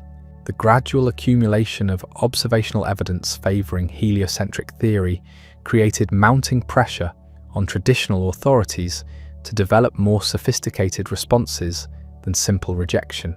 Catholic theologians began exploring ways to reconcile Earth's motion with scriptural teaching, while Protestant scholars sought methods for maintaining biblical authority without rejecting obvious empirical truths. These theological innovations would prove crucial when telescopic discoveries made the evidence for heliocentrism overwhelming. By 1600, educated Europeans lived in a fundamentally different intellectual universe than their predecessors of 1500. The Quiet Revolution, initiated by a Polish canon, had transformed not just astronomical theory, but the entire framework within which natural philosophy operated. The mathematical approach pioneered by Copernicus had demonstrated its power to reveal hidden truths about physical reality, establishing quantitative analysis as the preferred method for investigating natural phenomena. The confidence in human reason generated by the success of Copernican astronomy would inspire the great philosophical systems of the 17th century. Thinkers like Francis Bacon, René Descartes, and Baruch Spinoza built their revolutionary approaches to knowledge on foundations laid by mathematical astronomers. The conviction that nature operated according to discoverable mathematical laws which had emerged from the study of planetary motions, gradually extended to all branches of natural philosophy. The stage was now set for even more dramatic developments that would complete the transformation of European thought. As the 17th century dawned, new instruments were being developed that would allow human beings to see farther into space than ever before possible. The telescope, that revolutionary device that would soon transform astronomy from a mathematical discipline into an observational science, was already being perfected in the workshops of Dutch lens grinders.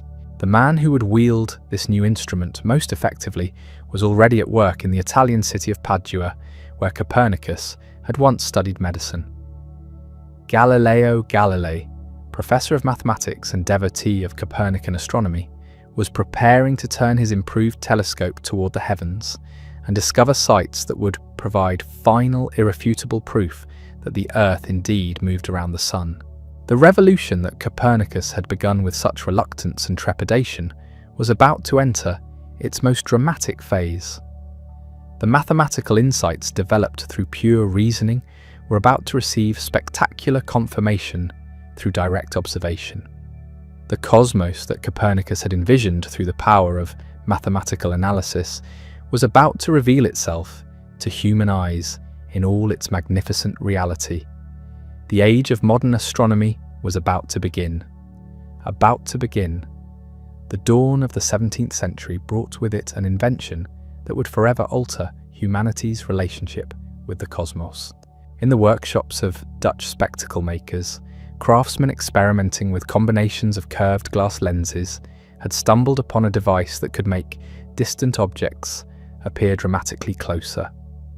Word of this miraculous instrument spread quickly through the trading networks of Northern Europe, reaching the ears of natural philosophers who immediately grasped its revolutionary potential.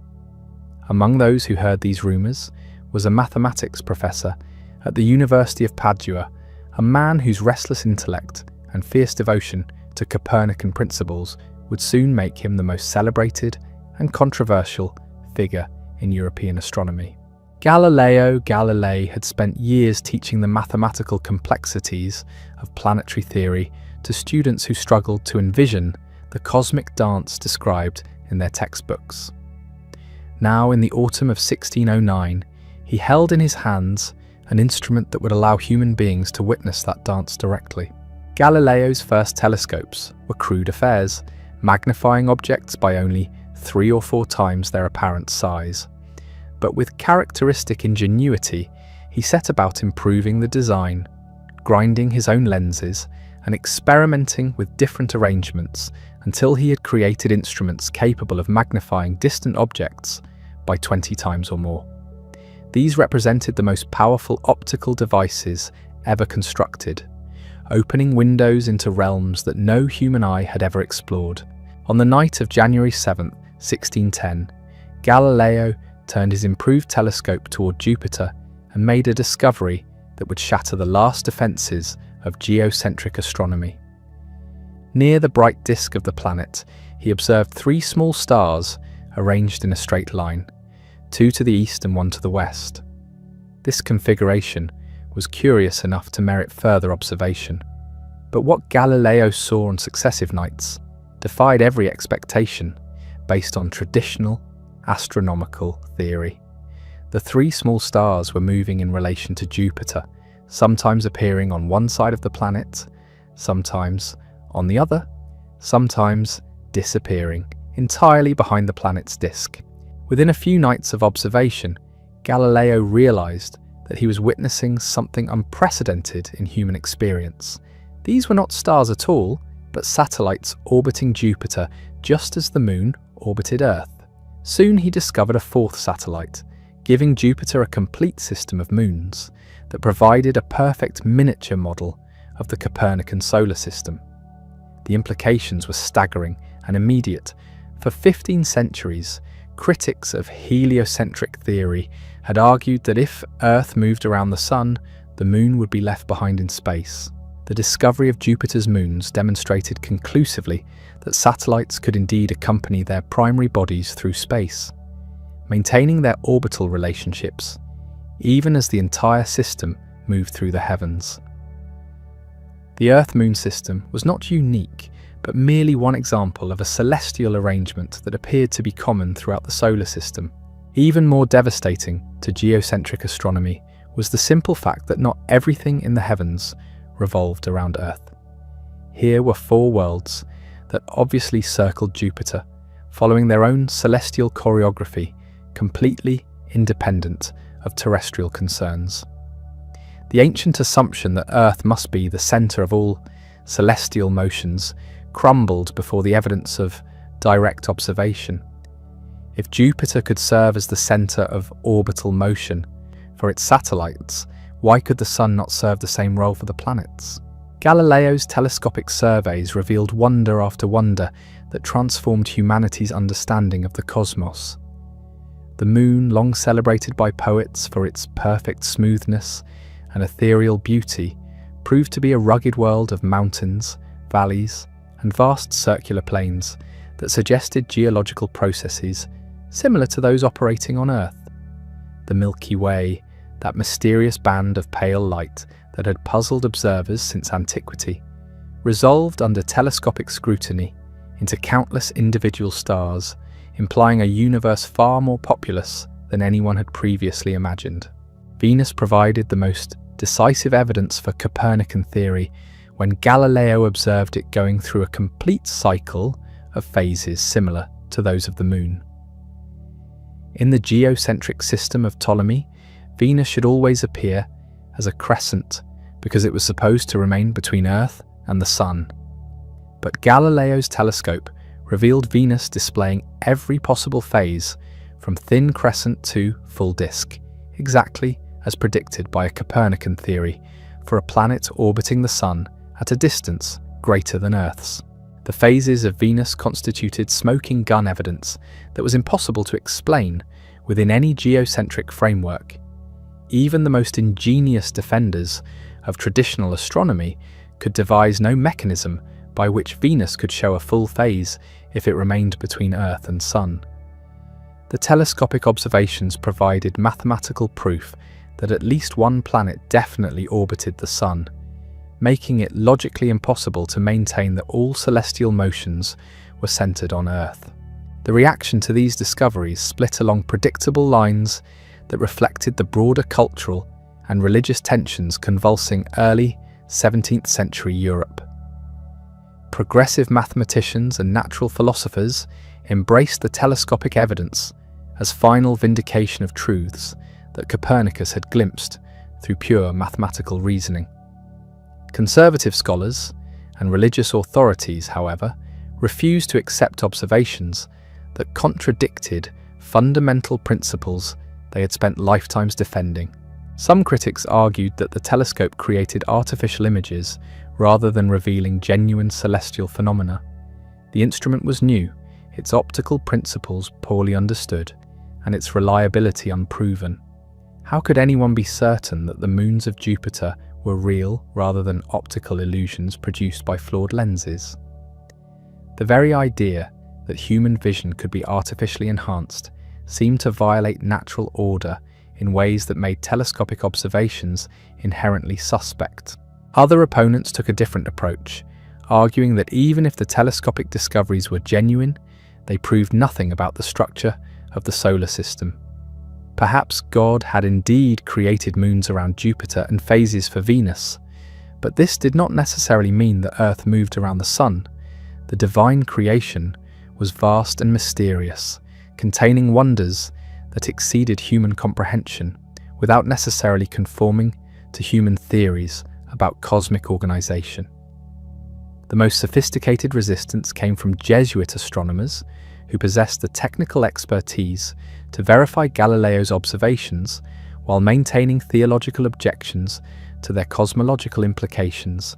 Christopher Clavius and his colleagues at the Roman College confirmed the existence of Jupiter's moons and Venus's phases, but argued that these discoveries could be accommodated within modified geocentric systems that preserved Earth's central position while acknowledging the superiority of the Sun as the center of planetary motions.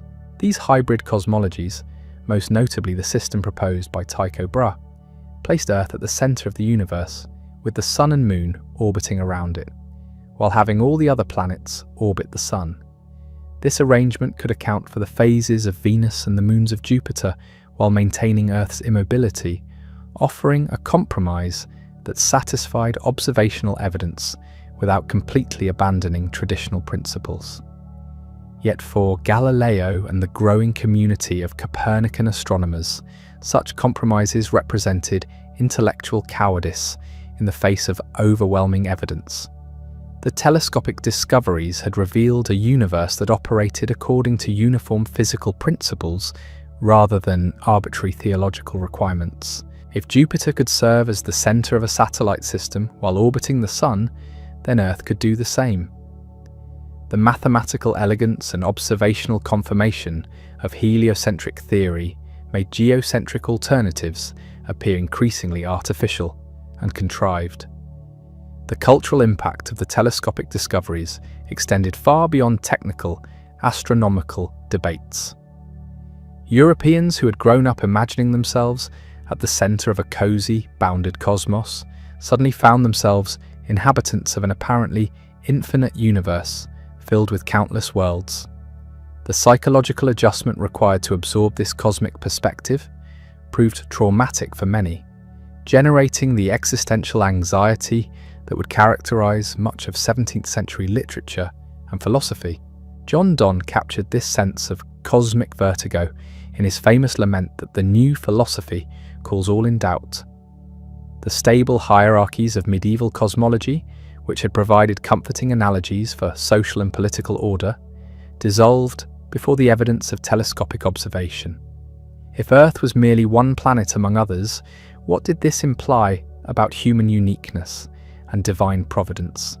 If the universe contained countless stars and possibly countless worlds, how could traditional concepts of salvation and damnation be maintained?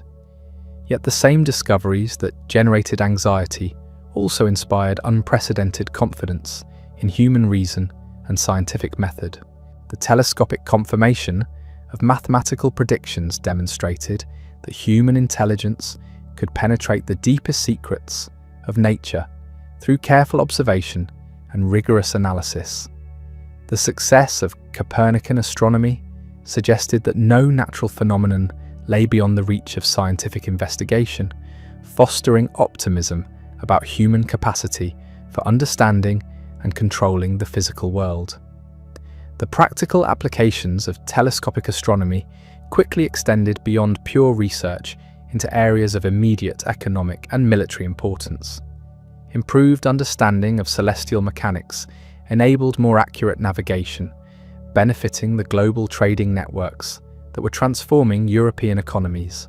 Military engineers discovered that telescopes could serve as reconnaissance instruments, allowing commanders to observe enemy positions from unprecedented distances. The optical principles underlying telescope construction also generated innovations in other fields requiring precision instruments. Clockmakers, surveying equipment manufacturers, and makers of scientific instruments all benefited from the advances in lens grinding and mechanical engineering that telescopic astronomy demanded. The technological spillover effects of astronomical research began to accelerate the broader process of scientific and industrial development. Educational institutions throughout Europe found themselves compelled to revise their curricula to accommodate the flood of new discoveries that telescopic observation was generating. Traditional astronomy courses based on memorizing ancient authorities became obsolete almost overnight. Students now needed to master observational techniques, understand optical principles, and develop the mathematical sophistication required to interpret complex data. The University of Padua, where Galileo conducted his most famous observations, became a magnet for students seeking the most advanced astronomical education available anywhere in Europe. Young scholars travelled from across the continent to learn telescopic methods and participate in the observational programs that were revolutionizing natural philosophy. The university's international reputation attracted not just students, but also the financial support necessary to purchase expensive instruments and maintain sophisticated research facilities. Similar developments occurred at other European universities willing to embrace the new astronomy. The University of Prague, where Kepler was refining his mathematical analysis of planetary motions, established one of the first permanent astronomical observatories equipped with telescopic instruments. The University of Leiden in the Dutch Republic became another major centre for optical research, benefiting from the Netherlands' leadership in lens manufacturing and precision instrument making. The emergence of these institutional centres for astronomical research marked a fundamental transition in the organisation of scientific work. The model of the solitary genius labouring in isolation, exemplified by Copernicus in his tower at Frombork, gave way to collaborative enterprises involving teams of observers, calculators, and instrument makers.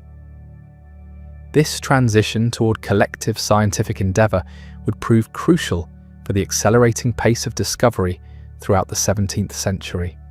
Scientific correspondence networks expanded rapidly as astronomers shared telescopic discoveries and debated their implications with colleagues throughout Europe.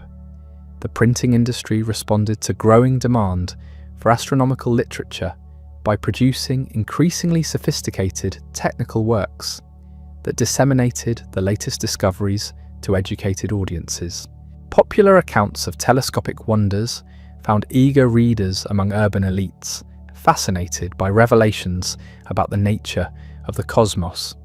The Catholic Church faced mounting pressure to develop an official position on telescopic discoveries that could no longer be ignored or dismissed.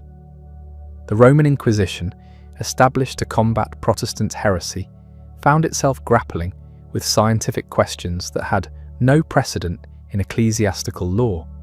How should church authorities respond to observational evidence that seemed to confirm theories previously tolerated only as mathematical hypotheses? The trial of Galileo, which would reach its climax in 1633, represented the moment when institutional religious authority collided directly with the advancing front of scientific discovery. The outcome of this confrontation would determine whether the Catholic Church could accommodate scientific progress or would position itself as an opponent of empirical truth. The stakes extended far beyond astronomy to encompass the entire relationship between faith and reason in European civilization. Protestant responses to the telescopic discoveries followed different patterns that reflected the theological priorities established during the Reformation. Lutheran and Calvinist scholars, committed to biblical literalism, generally proved more resistant to heliocentrism than their Catholic counterparts. Yet the practical benefits of improved astronomical methods created the same pressures for adoption in Protestant territories that operated throughout Catholic Europe. The Dutch Republic, with its tradition of religious tolerance and commercial pragmatism, emerged as a crucial haven for scientific research that might encounter difficulties elsewhere. Dutch universities and scientific societies welcomed scholars whose investigations had generated controversy in other countries, creating an environment where telescopic astronomy could flourish without theological interference. The economic prosperity of the Netherlands also supported the development of the most advanced optical industry in Europe. Dutch lens grinders achieved levels of precision that enabled the construction of increasingly powerful telescopes, while Dutch instrument makers produced the mechanical devices necessary for precise astronomical observation. This combination of intellectual freedom and technical capability made the Dutch Republic the natural centre for European astronomy during much of the 17th century. English natural philosophers, working within a Protestant culture that was nevertheless more flexible than continental Lutheranism, developed their own distinctive approaches to telescopic astronomy. The Royal Society of London, established in 1660, became one of the first scientific institutions dedicated to promoting empirical investigation through collaborative research. English astronomers like Thomas Harriot and William Lower conducted some of the earliest telescopic observations outside Italy, confirming and extending Galileo's discoveries. The island geography of England provided certain advantages for astronomical observation, as maritime locations often offered clearer skies than continental sites affected by atmospheric pollution from urban centres. English astronomers also benefited from their nation's growing naval power, which provided opportunities for telescopic observations from ships at sea and from remote colonial outposts, where atmospheric conditions were often superior to those available in Europe. The integration of telescopic discoveries into the broader intellectual framework of European thought required fundamental revisions in philosophy, theology, and natural science. The medieval synthesis of Aristotelian physics and Christian doctrine, which had dominated European universities for 3 centuries, proved inadequate to accommodate the new observational evidence. Entirely new approaches to understanding nature and humanity's place within it had to be developed. Francis Bacon's empirical philosophy provided one influential framework for interpreting the significance of telescopic discoveries. Bacon argued that genuine knowledge could only be obtained through systematic observation and experimentation rather than through appeals to ancient authorities or abstract reasoning. The success of telescopic astronomy in revealing previously unknown celestial phenomena seemed to vindicate this empirical approach and encouraged its application to other branches of natural philosophy. René Descartes developed a different but equally revolutionary approach that emphasized mathematical analysis as the key to understanding natural phenomena. Cartesian philosophy sought to explain all physical processes through mechanical principles that could be expressed in precise mathematical terms. The mathematical elegance of Copernican astronomy provided a perfect example of how quantitative methods could reveal the hidden order underlying apparently chaotic natural phenomena. The philosophical implications of telescopic discoveries extended beyond questions of scientific method to fundamental issues about the nature of reality and human knowledge. If human senses could be artificially enhanced to perceive previously invisible phenomena, what did this suggest about the relationship between appearance and reality? How could anyone be certain that telescopic observations reveal genuine features of the external world rather than artifacts created by the optical instruments themselves? These epistemological questions would occupy philosophers for centuries, generating debates about the reliability of sensory experience and the foundations of scientific knowledge that continue to this day. The telescope had not merely revealed new facts about the universe, it had fundamentally challenged traditional assumptions about how human beings could gain reliable knowledge about the world around them. The artistic response to telescopic discoveries reflected both the wonder and the anxiety that these revelations generated among educated Europeans. Painters began incorporating astronomical imagery that suggested infinite cosmic vistas extending far beyond the bounded universe of medieval imagination. The cosmic landscapes of Adam Elsheimer and Peter Paul Rubens captured the sublime terror of contemplating humanity's position within an apparently limitless cosmos. Literary works of the early 17th century increasingly employed astronomical metaphors that assumed reader familiarity with telescopic discoveries. John Milton's Paradise Lost, composed later in the century, demonstrated how thoroughly astronomical imagery had penetrated European literary consciousness. Milton's cosmic geography reflected contemporary understanding of an infinite universe populated by countless worlds, each potentially harboring its own forms of life and intelligence. The emergence of distinctly modern literary sensibility during this period was intimately connected to the cosmological revolution initiated by Copernicus and confirmed by telescopic observation. Writers who had absorbed the implications of living in an infinite universe, inhabited by countless worlds, found themselves exploring themes of cosmic loneliness, human insignificance, and the search for meaning in an apparently indifferent cosmos. Musical composition also reflected the influence of the new astronomy through increasingly complex harmonic structures that mirrored the mathematical relationships governing planetary motions. Composers familiar with Kepler's work on celestial harmonies created polyphonic compositions whose intricate mathematical proportions echoed the cosmic music that astronomical calculations had revealed. The literal music of the spheres, long relegated to poetic metaphor, became a source of inspiration for composers seeking to express the mathematical beauty of the universe in audible form. As the 17th century progressed, the accumulation of telescopic discoveries made resistance to Copernican principles increasingly untenable. Each new observation seemed to confirm predictions derived from heliocentric theory, while creating additional difficulties for geocentric alternatives. The weight of empirical evidence gradually overwhelmed theological and philosophical objections, forcing even the most conservative authorities to acknowledge the reality of Earth's motion through space. The transformation of European thought during this period represented one of the most profound intellectual revolutions in human history. Within the span of a single century, educated Europeans had moved from inhabiting a small, Earth-centered cosmos to recognizing themselves as residents of an ordinary planet orbiting an ordinary star in what appeared to be an infinite universe. This cosmological revolution generated corresponding transformations in philosophy, theology, literature, art, and virtually every other domain of human culture.